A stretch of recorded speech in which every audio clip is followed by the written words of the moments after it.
Well, it's Wednesday, middle of the week, and it's always that time when we sort of take a break from all the football action taking place and take a nice little trip. You know where it is, to the boundary.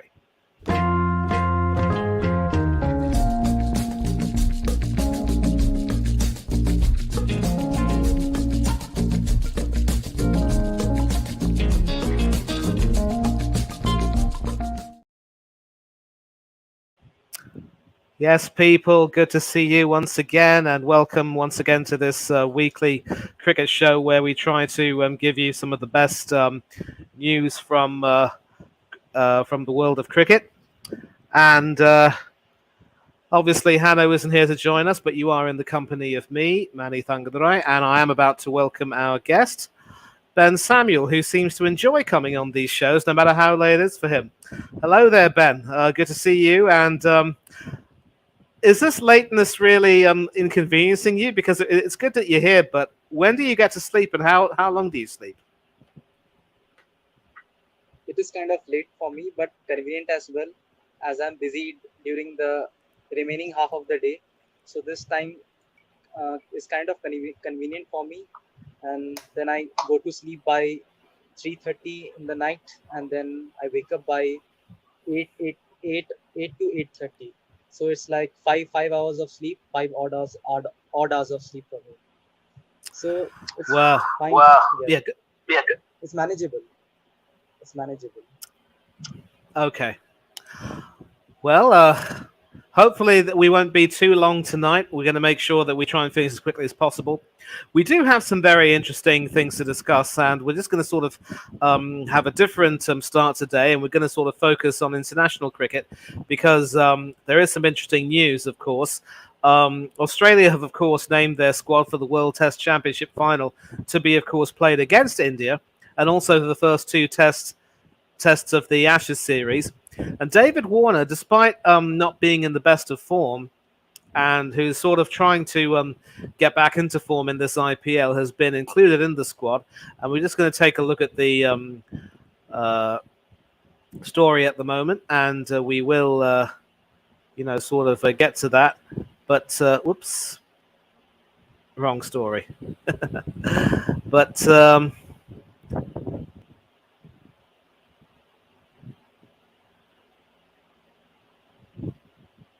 Right, so an update is that there is no Lance Morris for the Ashes or the WTC due to a back injury. That's a sort of an updated thing. Yeah, so Matt Renshaw, Marcus Harris, and Mitchell Marsh have earned places in Australia's squad for the first two Ashes tests and could also feature in the World Test Championship final against India. It's a 17-player group on Wednesday that's been named, which should cover the WTC decider at the Oval from the 7th of June. And the opening two matches of the Ashes, although the squad to face India in that final will need to be trimmed to 15 by the 28th of May. The Ashes party will then be reassessed after that Lord's Test, with changes possible for the last three matches at Headingley, Old Trafford and the Oval, depending on how the series is poised. Lance Morris has sadly, of course, been ruled out through a back injury, which will require 6 weeks rest. He had been due to have a short spell in the county scene with Northamptonshire next month. Michael Nesser, whose skills would seem ideally suited to English conditions, has been overlooked, although he will be playing county cricket for Glamorgan. And from the players who toured India and played the Border Gavaskar Trophy series, which India won 2-1, Ashton Agar, Peter Handsker, Mitchell Swepson, and Matt Kuhneman, the left-arm spinner, have not been included. The uncapped Josh English will provide wicket-keeping backup to Alex Carey. Cameron Bancroft, by a large margin the leading run scorer in the Sheffield Shield season, has missed out. And, of course, many cricket fans will remember Bancroft as the sort of mule in that whole Sandpapergate scandal involving Steve Smith and David Warner, which saw Smith lose the Australian captaincy and Warner be stripped of all leadership positions for then and the future. Chair of Selectors George Bailey, a former Australian international, of course, said the UK is a very different assignment from our most recent tour of India. So, pardon me. And some of the changes are based upon the conditions that are anticipated. Marcus, Josh, and Mitch return to the squad and provide depth and flexibility within their respective skill sets. We see value in revisiting the squad following the second Ashes test, given the short turnaround between the WTC final and the first Ashes test, along with the length of the tour. Matt Renshaw had, of course, been part of the India tour, having been recalled against South Africa and Sydney, but managed just 4 runs in 3 innings where he batted in the middle order, missing out on the central contract earlier this month. He did score 2 centuries for Australia A in New Zealand where he returned to opening the batting in a series played with the Duke's ball to replicate English conditions. Matt Renshaw does provide good flexibility for us, said Bailey. We like the skill set he brings through the middle, and we also know he can bat at the top. The one thing that we found over a number of years, but certainly on the back of the Sri Lanka tour last year, is that it's challenging to bring guys out of a winter when you aren't playing any cricket, then expect them to try and perform if they're needed. Renshaw's having the winter off from being over in the UK, so it's important to have him there and get some cricket into him. And along, of course, with Harris, who did earn a contract and is currently playing for Gloucestershire, where he started impressively, they give the selectors plenty of top-order canvas. David Warner is set to face India in the WTC final, but either Harris or Renshaw could... we will take a look at that. Could be in line to take a spot should form persuade the selector that change would be needed against England. And the future of David Warner remains one of the focal points of this intense period of Test cricket for Australia. Of course, he already has played his 100th Test, and he returns to the scene of where he averaged just 9.5 in 2019. Both Bailey and head coach Andrew McDonald have previously stopped short of endorsing Warner for a full Ashes series, with Bailey again indicating that selection against England would be viewed differently to India. Not specifically today, but we'll just get through that championship. We're going to plan behind the scenes, but we're going to have a look at what that looks like as we get there.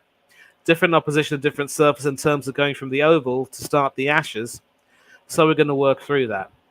And, of course, the confirmation of the squad. Usman Khawaja has, of course, been Australia's leading opening batsman and has certainly been in a very rich run of form since coming back to the team, replacing Travis Head. Travis Head is also in the squad. It'll be remain to be seen what role he plays. David Warner, Marcus Harris, Matthew Renshaw, Marnus Labuschagne, born in South Africa, of course. Stephen Smith, who will be vice-captain to Pat Cummins. Travis Head, Alex Carey, Josh Inglis, Mitchell Marsh, Cameron Green, Mitchell Starc, Josh Hazlewood, Scott Boland, Nathan Lyon, and Todd Murphy. And Mitchell Marsh's recall provides a close like-to-like cover that is available for Cameron Green, in good form during the ODI series against India, and has returned to bowling in the IPL after his ankle surgery. His last test was against England at the Oval in the 2019 Ashes, where he claimed a 5-wicket haul. Not having Green during part of that India series highlighted to us the value of having that as a backup, said Bailey. Mitch has performed well in the UK in the past, and we think he can add some value. And intriguingly, he didn't rule the two out playing in the same side. It could be exciting times, he said, if you start to squeeze 2 or 3 all-rounders into your top 6, if they were batting well enough. Off-spinner Todd Murphy, he was outstanding in his debut series against India, will tour as the understudy to Nathan Lyon. And without Nessa and Morris in the squad, Jai Richardson also not being contention due to injury, there are 4 specialist fast bowlers for the first part of the tour. Cummins, the captain, Starc, Hazlewood, and Boland. But with 6 tests under 2 months, it is expected that there could be some rotation among the pace attack. Hazlewood is still making his way back from the Achilles injury, which ended his India tour, and will use the IPL as a part of his return to action. Now, obviously, this Australian team is expected to do quite well in the championship, but... And of course, they've got the Ashes series to look forward to. And you will have seen how they played when they toured India. And obviously, they gave a better account of themselves during the Test series over there. Not going to speak too much about it, but the form of David Warner is something to talk about. Obviously, his Test returns have not been great. He's come over to the IPL and has scored well for the Delhi Capitals with more than a few half-centuries, despite the team's lack of results. But My biggest fear is that if he isn't quite able to get his act together in the test team, and certainly the WTC could represent his last chance, this could very well be the end of David Warner. And we've seen, I mean, as a cricketer for Australia, and we have seen obviously in recent times that mentally he might not be feeling it as such. A similar issue happened, of course, with Mark Waugh when, after a prolonged run of form, he had to be dropped before an Ashes series, and he ended up announcing his retirement. You will have seen Warner play. You've seen him play in the IPL. He seems to be enjoying batting. Do you think he has what it takes to translate that into a good return in the championship, or do you think that he might end up retiring from Test cricket? And what do you think of the Australian squad so far? Speaking of David Warner, we never know what's gonna happen. How whether or not he will make a comeback. But let's see. If he makes a comeback, then good for him. But but if he doesn't make a comeback, then I think this is going to be his last test tour. And I think Australia should need to look past Warner. They need to look beyond Warner. And speaking of the Australian squad, they look pretty formidable. Uh, it's pretty sad for Michael Nesser and Cameron Bancroft to miss out. Cameron Bancroft had an excellent Sheffield Shield season. He was the leading run scorer, so it was pretty harsh on them. So overall, the squad looks pretty formidable, and they look lethal.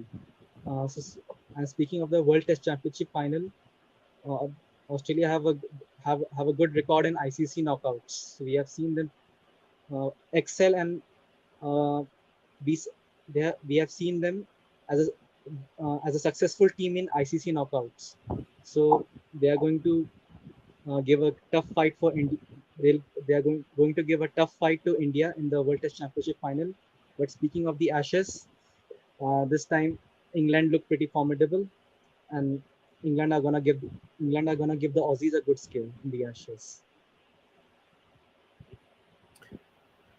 Yeah, obviously we are going to look a little bit at the England squad in the days to come, and certainly all eyes will be on Stuart Broad and James Anderson. If they get selected, it will almost certainly be their last Ashes tour before they decide to call it quits. And you talk about the need to look beyond David Warner. There are several players in that England team beyond which England will need to look, but there are still some others who are still young enough and in decent form. That's going to remain to be seen.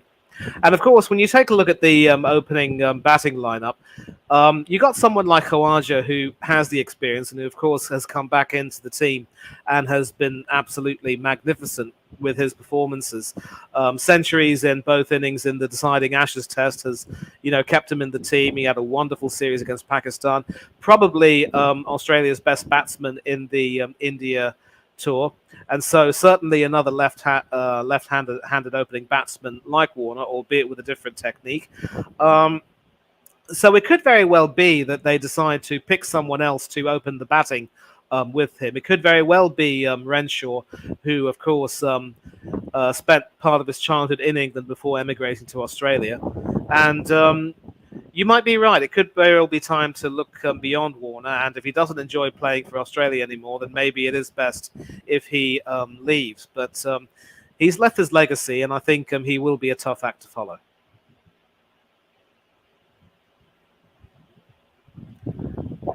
Yeah, and Warner too said that Right. his last wish is to win a Test series in India. So Warner is yet to win a Test series in India, but I don't think so. He's going to make it. So let's see. I get I get that, but even Steve Ward didn't win a series in India, but he still had a pretty decent career. So it is what it is. Now, of course, we're going to go back to what is obviously your main area of expertise, I think, and that is, of course, the IPL with the action hotting up. And we will take a look not just at the results of today, but the results of a few select results from earlier on.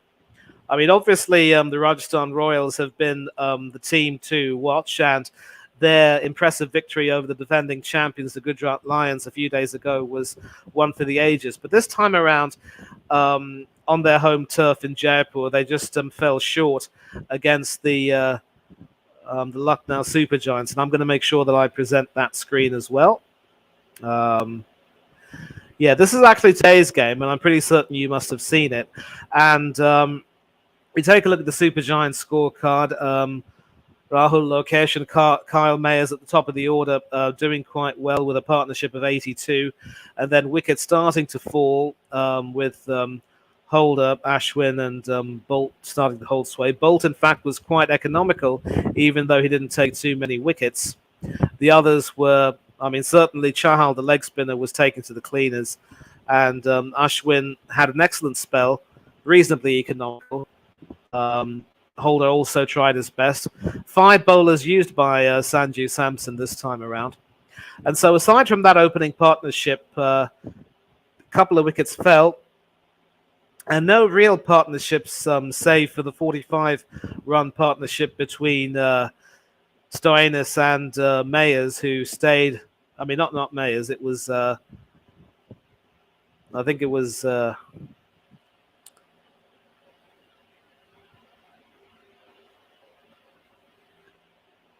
Rahul, Badoni, Huda, Mayers. It was basically Stoinis and Puran, I think, who sort of came and studied everything. And Puran, of course, has been earning a lot of plaudits for his own batting lower down the order, wicketkeeper, run out by his compatriot Samson. So basically, it was a tale of 2 partnerships, which was enough to give them a fairly competitive total of 154 for 7. And it was expected that the Rajasthan batting lineup would, come good. But despite an 87-run partnership for the first wicket between Jaiswal and Butler, after that it was a case of Samson, sadly ended up getting himself run out. And again, another partnership for the 5th wicket of only 37, which didn't really do people too many favours. And then still not quite able to do enough to get over the line. A lot was expected of Padikkal and I think it was Jirel who came in. Parag was left not out. So again, this match obviously had very similar innings, with the opening partnerships doing well, but the middle order failing to stand up and make themselves counted. And when you take a look at the bowling, 3 wickets for Avesh Khan, who it was actually Stoinis who was man of the match, who took a couple of wickets with his own bowling, 2 for 48, and also provided an important contribution near the end. A low-scoring game in many ways, and I think we will take a look at the commentary. I think, basically the captain, Samson, saying the batting lineup, with the batting lineup they had, it was a chaseable score. They bowled well and used the conditions well, but it should have been a chaseable score. The pitch had a little bit of a low bounce, and we ended up something like that. Rajasthan, of course, won the toss and elected to field first, so maybe they would have been better off batting first and then setting a decent total, maybe. And they're still going quite well. They're still one of the top teams in the league if we take a look at the table. And then, of course, we had the Super Giants captain, Rahul Lokesh, saying at the 10-over mark, the message sent out was that 165 might be a good total. And their target was 10 runs short, but they made up for it with the ball. There wasn't too much due, and that was fair on both teams. And obviously, the mindset they had was to try and get 15 runs extra. And they found out that the ball wasn't quite coming onto the bat, but there should have been a few more partnerships. And obviously, it was, of course, the tail of the innings that basically the partnerships were lacking in the middle order, but the openers really stood up and made themselves counted. Butler and Jaiswal in particular were very unfortunate to be on the wrong end of that result. And Mayers in particular had a very impressive innings. I wonder if you saw the game, and what did you think of the match, as how it panned out? Speaking of this game, I didn't catch up with the live action, but looking at the scorecard, we can see Lucknow Super Giants, the finishes had a really good partnership down the order. And speaking of Rajasthan Royals' batting. Jaiswal and Butler seem to have had a slow strike rate, and Devdutt Padikkal's form is a concern. Uh, he has been score. His strike rate is a real concern. So he needs to get his acts together and get it sorted. So it was pretty good on Rajasthan Royals. Lucknow Super Giants bowlers. It was a brilliant bowling display to have restricted their opponent RR. So it was a good performance by Lucknow Super Giants. Hmm. And so, since you didn't catch the action, as you said, you probably didn't really understand how the pitch was playing a bit of a role, where it seemed to be a very low, slow pitch where batting wasn't very easy. And you mentioned that the strike rate of the Rajasthan opening partnership wasn't really the best. I think, to be fair, they probably wanted to try and consolidate and then maybe go hammer and tongs. And of course, if Jaiswal and Butler had stayed long enough, Butler, of course, was a big part of that England team, along with Jason Roy, which pretty much carried England to the World 2020 Championship. So it is a little bit sad to see that, but you also have to wonder, in a way, um, whether or not the middle order could have stood up to make themselves counted. And you mentioned that Padikkal's form is a bit of a concern. They've got Joe Root in, who isn't exactly one of the biggest, hitters in terms of his strike rate, but he's certainly a very, clean hitter who can certainly keep the scoreboard ticking. Do you think he might see some action later on, or do you think that the management might not really consider him? Would he be an option, and would you pick him if you were the coach of Rajasthan? I'm not very interested in Devdutt Padikkal, but let's see what happens in the future. Maybe he can revive his form, or if he doesn't, he'll be given chances. No worries about that. He'll be given chances, but if he fails to uh, get his acts together, then Rajasthan Royals might have to look beyond him. And do you think Joe Root could be an option? Yes, RR, the management can think of giving Joe Root a try. Surely Joe Root should be getting a chance. Okay. Well, as I said, the earlier results, of course, Mumbai beating Hyderabad by 14 in Hyderabad, of course, and CSK holding on for an amazing win at the Chinnaswamy Stadium against RCB. And of course, so the action is, of course, hotting up. And if we see the full table, now the Rajasthan Royals are still top. They've played 6, won 4, and lost 2. But of course, the Super Kings and the Titans and the Punjab Kings and the Mumbai Indians have a game in hand. And, a win for them will also see them go up the table. Obviously, Rajasthan's net run rate is really their, biggest, best friend at the moment. But it is really starting to heat up a little bit. Of course, down the table, you see Bangalore and Hyderabad stuck on 2 wins and 3 losses. But again, it's too difficult to call for these teams from third to ninth position. And of course, the Delhi Capitals are stuck at the bottom. I'm sure that doesn't make Hanno very happy at all. But it is what it is. And despite Warner's best efforts, they're still not able to get their act together. But the Super Kings have started to recover quite well, and that must make you happy as a big fan of MS Dhoni. There are still some concerns over his knee injury, and obviously Stokes is still not featuring just yet. But do you think at the age of 41, Dhoni can still last the campaign? Hopefully the injury won't be too serious for him. Speaking of Dhoni, yes, it is really commendable to see him at the age of 41 going so well. But we never know. how his form is gonna fare in the future. But hope he continues to do well because he's the main man. He's the heart of CSK, as I said earlier. So he's the reason why CSK is a successful team.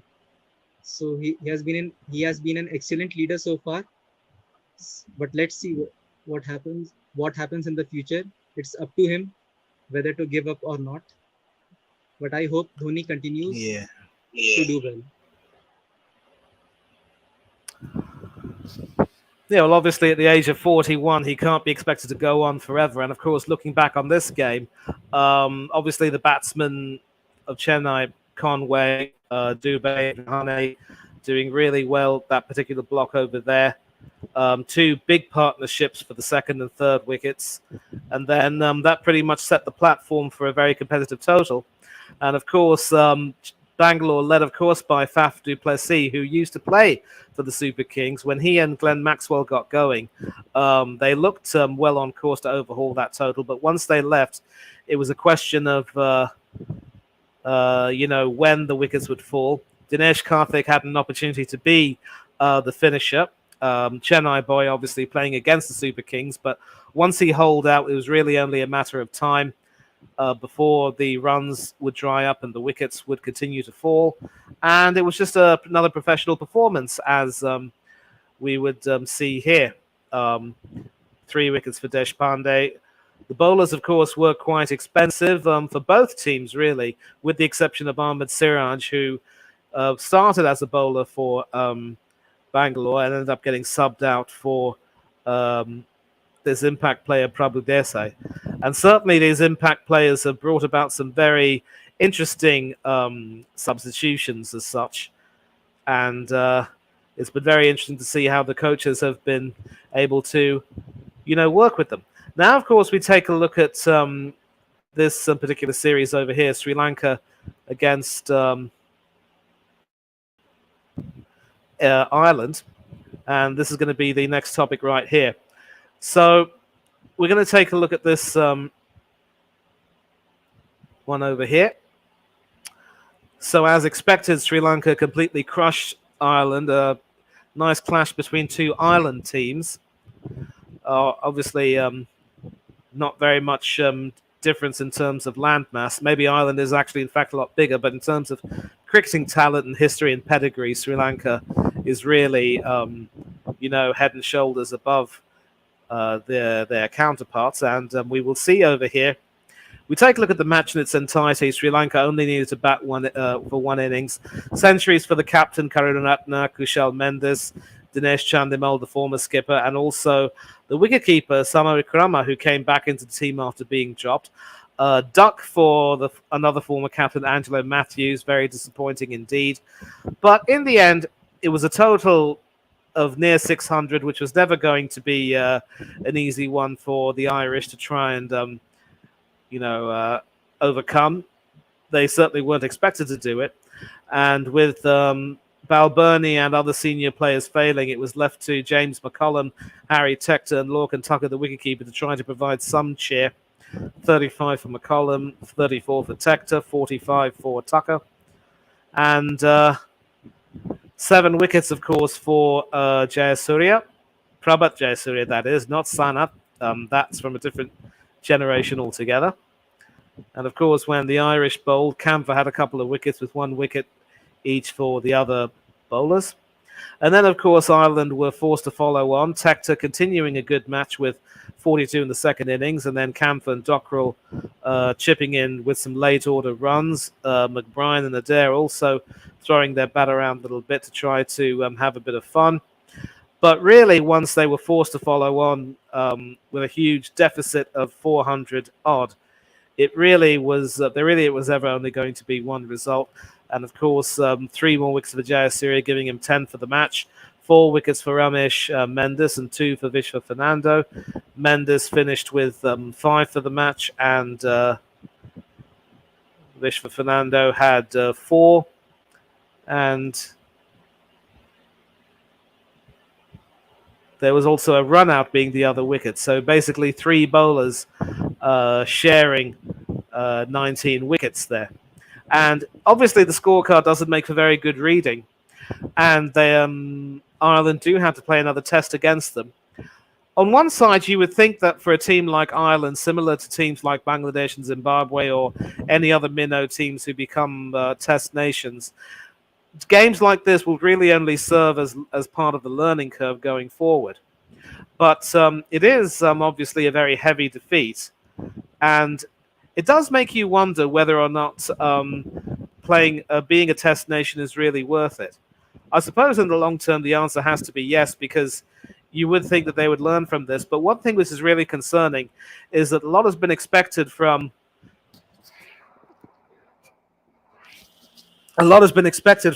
players like the captain Balbirnie and some of the other senior players, and they haven't really delivered. While Sri Lanka obviously, considered the Irish to be lambs to the slaughter, and pretty much feasted on their bowling, whatever chance they could get. And you can see the strike rates of the batsmen in question. Very, very, very healthy, well above 60, going into the 70s. Summer Wickrama himself scoring at about 90. The strike rate of 90. So obviously you wouldn't have seen this, but do you think that it is worthwhile for Ireland to be playing test matches, and do you see them improving anytime soon? Yeah. Speaking of this match, it was a pretty devastating defeat for Ireland, and being a team from the UK, obviously they were a non-Asian team, and we have seen many non-Asian teams struggle in the subcontinent. So subcontinent was always going to be a challenge for any non-Asian team, but this doesn't mean that Ireland are bad. We have seen in 2019 when we had the Ireland tour of England. Maybe it was a one-off test, I believe, in 2019, where Ireland gave a pretty good fight to England in the one-off test. It was a pretty close game when Ireland played England at Lord's in 2019. So Ireland do have the quality, but they need to improve when they improve in the subcontinent, because subcontinent is going to is always going to be a different kettle of fish for the non-Asian teams.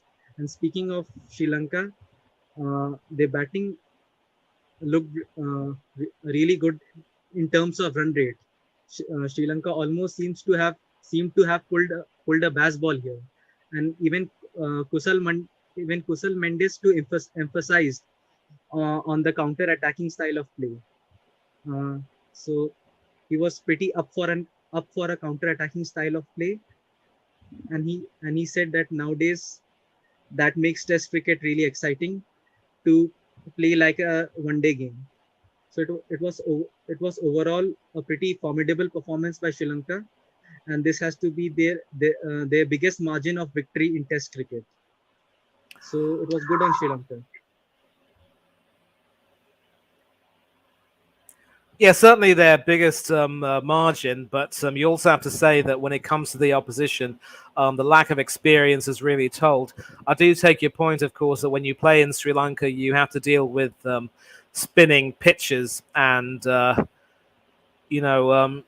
it's always going to be very difficult for any team. I mean, England, of course, have won in Sri Lanka. I think they won under the captaincy of Hussain and one or two others. And several of their players have performed, obviously, with the level of experience and exposure they've had to the Sri Lankan spinners and spinning conditions. Maybe, as you say, with more and more exposure to different conditions, they could do well. It would be nice to see a large number of their players come over to India to play, not necessarily in the IPL unless they're good enough, but they can certainly play some first-class cricket, and also really get to grips with some of the games, the conditions in India, and that could be something to talk about. And of course, the big story for Sri Lanka is, of course, left-arm spinner Jayasuriya. It's 10 wickets, but a nice feature over here with Summer Wickrama, who had been dropped from the team. And of course, a long gap, of course, for him out of the side. he was able to score his first Test century. Of course, you can't make too much out of it. And in his first 8 innings, of course, in Test cricket, his best innings were 30 odds. His first knock, of course, with a sparkling 38 off 35 in the Dubai Test that Sri Lanka won. That Test, of course, being against, we're going to take a look at that, against Pakistan of all teams. So certainly played his role in that match for sure. Dimit Karuratne, of course, being the player of the match in that game. I really am sorry for these ridiculous advertisements which keep coming and going every now and then. But yeah, but then he went to India, as tough a place there is for a 20-year-old batsman to tour, and had 2 ducks, a score of 5, 13, 23 and 33, and was dropped and was on the fringes of the team. But now, of course, he is back as a wicketkeeper batsman and scored that 100. And he did as well as could have been hoped, given the opposition and the opportunity. And he had to learn a great deal from being dropped, especially improving his work on the mental side of the game. He was only 22 when he played those 3 tests against India. And, of course, India at the time, and even now, are the best team in the world. Couldn't do very much, but learned from them. And whatever he was able to learn from playing against India, he was able to bring to this match, learning about what's required at the top level, having to work on those things in the domestic competitions, had to work hard and so forth. And normally as a wicketkeeper, he would come in the top order, but he was slated to come in at number 7 or number 8. And of course, they had sent out a night watchman at the end of the first day's play, so he had to go down 1 more place to number 8. But his positivity in the middle meant that the nervousness went away rather quickly. And it was a little bit tougher to bat on, of course. So good to see him back in the fringes of everything. It's interesting as well to see that he made his debut at the age of 22. And obviously we talk about a lot of cricketers making their debut at a very young age and going on to do well. But there are some others who make their debut quite young, can't quite handle the pressure and have to take some time away, but then they come back supposedly better. I know we can't make too much of a Test century against a team like Ireland, but at least he's shown that he does have some capability and he has to take some lessons moving forward. But we do see a lot of players struggle a little bit after, doing well, starting and not really able to kick on. Would you say that it would be actually a much better idea for people to make their international debuts at a later age when they've learned a little bit more? Because sometimes there have been so many instances, even in Indian cricket, where players have been thrown in very young and expected to do quite well and haven't quite been able to do so? Or do you think that, no, sometimes for young cricketers, they have to sink or swim and take the lessons they've learned and go from there? You remember Parthiv Patel, he made his debut in his teens and played several tests, but after being dropped, he hardly ever featured again for India. So maybe there's a lesson to be learnt over there. You can't throw people in too early. So regarding this, I don't think age should be a factor. The only thing which should be a prime focus of concern is the player should be in fine touch. If the player is in good rhythm, he can debut at any age. And speaking of late debuting at a late age, the best example in the current in the Indian team in the current lot is Surya Kumar Yadav. He made his debut at a pretty late age, and we see him at the top of the T20I rankings. So it has proved to be beneficial for India in terms of Surya Kumar Yadav. So it's all about the form of a player. If the player is in good rhythm, he can surely look forward to make a debut. So according to you, age is just a number. Yeah.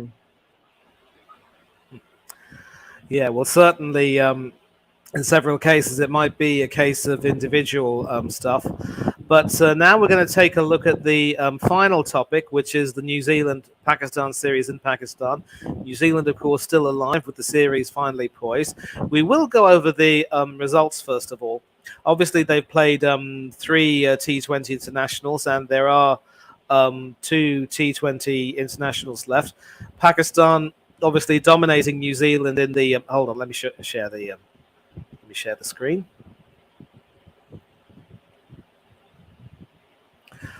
And yeah, also want to say thank you to the people who have come in and left some comments. I know this is a stream which you don't necessarily feel excited by, but thanks a lot for coming in.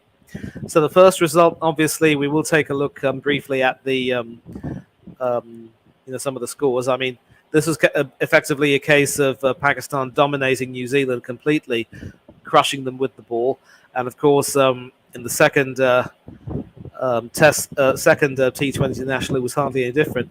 But the third one is interesting because this was an absolute nail biter. Obviously, New Zealand's team was under strength due to several of their players opting to play in the IPL, and Pakistan, of course, in stark contrast, have a full strength team from which they can choose. But if we take a look at this most recent game, obviously the skipper and wicketkeeper Tom Latham played a starring role with a nice breezy innings of 64. Didn't really have too much support in the middle order, but then Darryl Mitchell came in and really helped his skipper out a lot. A nice partnership of 65 for the third wicket, which helped provide a little bit of solidity before wickets started to fall again. Eventually, they hobbled along to 163 for 5. And if we take a look at the bowlers for Pakistan, well, Shaheen Afridi, of course, back in action after that knee injury in this series, took 2 for 33 this time around. 2 wickets, of course, for Haris Rauf, another fine fast bowler. Shadab Khan chipping in with 1 wicket, and no wickets for Imad Wasim, Fahim Ashraf, and Naseem Shah. And of course, a measly 8 extras, so some pretty decent bowling under the circumstances. No balls, so no free hits. And if it weren't for the skipper, they probably wouldn't have posted that big of a total, although Mitchell, Chapman and Neesham played their parts near the end of the innings, and of course Will Young did contribute a little bit. Now, for Pakistan, of course, what was amazing was the way the fast bowlers stuck to their job earlier on, removing Azam and Rizwan quite quickly. And then, of course, the middle order didn't really contribute too much. A few scores over here which weren't really noteworthy. Shaheen Shah Afridi also came in and didn't really do too much.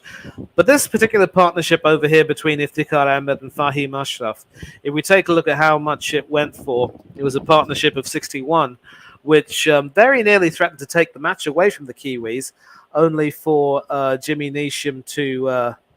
actually it was Matt Henry who removed Fahim Ashraf near the end. And with 2 balls to go, Iftikhar Ahmed could have been the hero, but sadly he holed out. And then off the last ball, Pakistan were all out with Haris Rauf being caught by Chad Bose off the bowling of Jimmy Neesham. Neesham, of course, picking up 3 wickets for 38 and doing really well in the late overs when New Zealand needed him. Henry and Milne, of course, doing fairly well in the beginning of the innings. Ish Sodhi, the leg spinner, doing quite well with 1 wicket for 11 off 3, very economical. And so New Zealand showed a great deal of spirit in this game to really challenge Pakistan. And of course, when you take a look at this Pakistan team, it does look very strong indeed. So I don't know if you caught this one, but if you take a look at the scorecard, you must have been quite impressed by the way this depleted and perhaps inexperienced Kiwi team were able to beat the Pakistanis in their own backyard.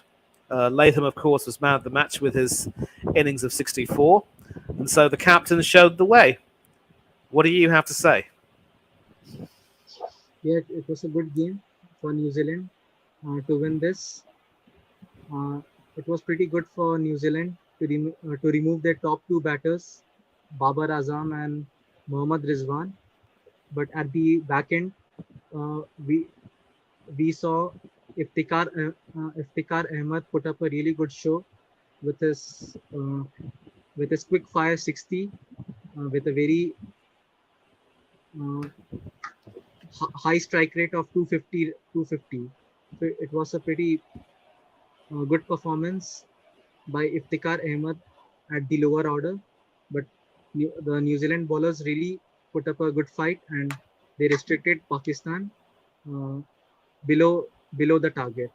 So it was good performance by New Zealand, but then Pakistan seemed to have bounced back in the remaining two games ahead. Yeah, because interestingly enough, when we talked about the series, we spoke about how the New Zealanders would be depleted with several of their more experienced players opting to play in the IPL, leaving Tom Latham, of course, captaining the team. And of course, another very big loss is, of course, the loss of the white ball captain and former Test captain Kane Williamson to that knee injury he sustained, ironically, while playing in the IPL. He might perhaps have been better off leading the team in Pakistan and hopefully adding a little bit of strength to this side. They will, of course, be heading to the World Cup, the 50 over World Cup, without their best batsman, which is a huge, huge loss. It'll be very difficult. It'll be interesting to see how they recover from that.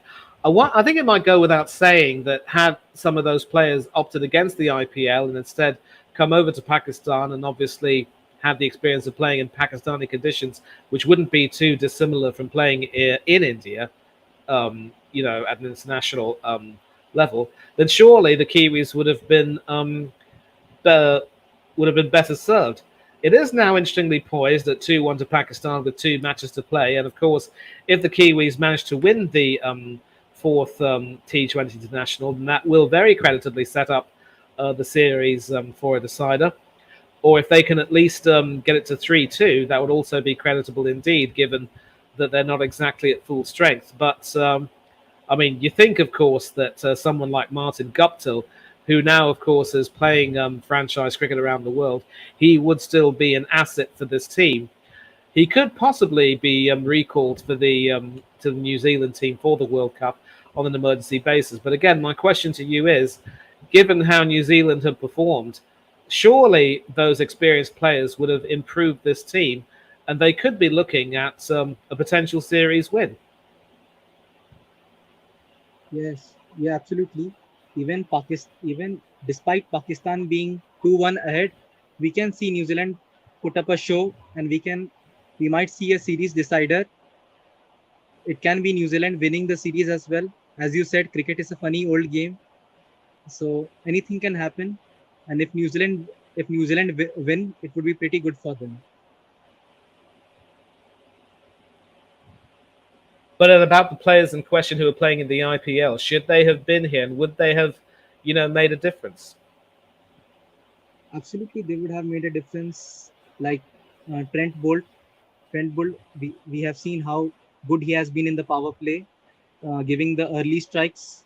So obviously, the players playing in the IPL, if they would have played in this New Zealand versus Pakistan versus New Zealand series, they would have really made a difference. Well, we're just going to have to see how well they do. And of course, after the T20 series, there is, of course, a 5-match ODI series with all these games being day-night encounters, 2 at Rawalpindi and 3 at Karachi. In fact, the last 2 T20 internationals will also be played in Rawalpindi. So at least this way, you don't have too much traveling in between different matches, having to go here and there. You stay in the same place, probably better for security. So it's going to be very interesting indeed. Well, I mean, that's pretty much all we have to discuss this week. And next week, obviously, when we come back, we will be talking more about international cricket and the IPL and other interesting stories that will be coming up. Obviously, because I don't want to keep you up too long, it's already coming up to 3:30. You need to go and sleep. So we will be ending the stream very soon. But before we do that, I'm going to obviously put you front and center so that you can tell people how they can find you and get in touch with you. So hello guys. So you can find me on my social handle. My Facebook ID goes by Ben Samuel. My Instagram ID goes by Ben Samuel 6969, and you guys can check me on LinkedIn. My profile goes by Ben Samuel. So cheers, guys. Cheers to you as well, and thank you for coming on. And I'm very glad as well that we didn't have any sound issues like we did in the last stream. So now you know what to do, and I definitely know how to conduct the stream as well, not speak until you finish speaking. So once again, thanks to everyone who's commented, Chelsea fan and DR, thank you for coming on. If you're a new viewer, do please subscribe to the channel, like this video, and click the bell button for notifications. People like you who come on in the chat and also watch this video are what makes this, you're the ones who make this channel what it is in every single way. And I want to thank also Ben for coming on as usual, and I will look forward to be seeing you next week, and we will definitely have some more news coming up. And certainly for the IPL final, which will be some way away, we might even decide to cover that on the channel. We will keep you posted, obviously.